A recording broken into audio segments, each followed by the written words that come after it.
প্রায় 4-5 দিন হয়ে গেল আমি কোনো ভিডিও দিতে পারিনি, কারণ আমি পয়লা বৈশাখে বাড়িতে গিয়েছিলাম আর চেয়েছিলাম যে কদিন বাড়িতে থাকবো সে কদিন আর নেটওয়ার্কে থাকবো না, বাড়িতেই ঠিকঠাক শান্তিভাবে কাটাবো।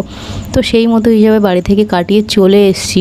চলে আসার পরে কিছুই ভালো লাগছে না, মন খারাপ লাগছে। 2 দিন আগে বাড়ি থেকে চলে এসেছি, কিন্তু তাও কোনো রান্নাবান্না করিনি, বাইরে থেকে খাবার কিনেই খাচ্ছিলাম। আর মন খারাপ লাগলেও কিছু করার নেই, জীবনকে চালাতে হবে, এটাই হচ্ছে জীবন। তো হ্যালো এভরিওয়ান, কেমন আছো তোমরা সবাই? আমি লাবণী, আমার কুকিং ব্লগে তোমাদেরকে ওয়েলকাম জানাই অনেক অনেক। তো কালকে রাত্রেবেলা নিয়ে এসেছিলাম 2টো কলমি শাকের তড়া। তো সেইটাই সকাল সকাল উঠে কেটে নিয়ে করে নেবো কলমি শাক আর আলু ভাজা আর ভাত, কারণ আমার সকালে মর্নিং ডিউটি আছে। কদিন ধরে বাড়িতে ভালো মন্দ খাওয়ার পরে এখানে এসে আর নিজে হাতে রান্না করে খেতে ইচ্ছা করছে না। আসলে মায়ের হাতের রান্নার স্বাদই আলাদা হয়। বাড়িতে কদিন ছিলাম রাজরানীর মতো, এখানে এসে হয়ে গেছি চাকরানি।